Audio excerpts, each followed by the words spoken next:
पुढची बातमी बघूयात। मुसळधार पावसामुळे नागपूरच्या बेसा भागातील स्कूल ऑफ स्कॉलर ही शाळा पाण्याखाली गेली आहे।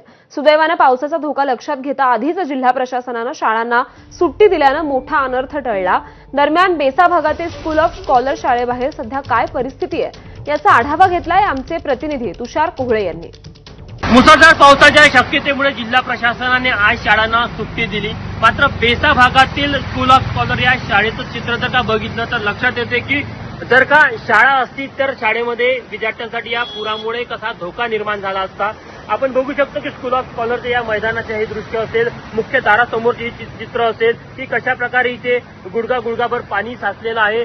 पुढे मैदान आहे, मैदानामध्ये देखील मोठ्या संख्येने आपण बघू शकतो की बास्केटबॉलचं जे मैदान आहे किंवा इतर जी खेळणी आहे कशा प्रकारे पुराच्या पाण्यामुळे पडल्याचं, त्याची नासधूस झाल्याचं पाहायला मिळत आहे। बाजूला नाला आहे, त्या नाल्याच्या बाजूला अगदी लागून हे स्कूल ऑफ स्कॉलर विद्यालय आहे, जिथे इयत्ता 1ली ते 10वी पर्यंतचे विद्यार्थी शिकतात।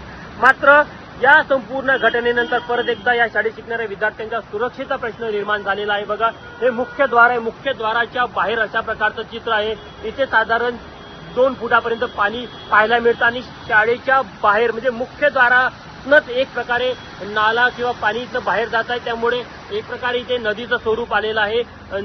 स्कूलच्या समोरचं ह्या रस्ता बघा, या स्कूलच्या समोर इतक्या मोठ्या प्रमाणे पाणी साचल्याचं पाहायला मिळत आहे। त्यामुळे बाजूला असणाऱ्या नाल्यामुळे या शाळेला पुराचा धोका निर्माण झालेला आहे। आज सुदैवाने जिल्हा प्रशासनाने शाळेला सुट्टी दिली, त्यामुळे इथे विद्यार्थी उपस्थित नव्हते। मात्र विद्यार्थी असताना का एकाएक मुसळधार पाऊस कोसळला तर इथल्या विद्यार्थ्यांच्या सुरक्षेचा कसा प्रश्न निर्माण होऊ शकतो हा देखील एक महत्वाचा विषय आपल्याला पाहायला मिळत आहे। कॅमेरामॅन मिथुन आंदबेसह तुषार कोहळे, एबीपी माझा, नागपूर।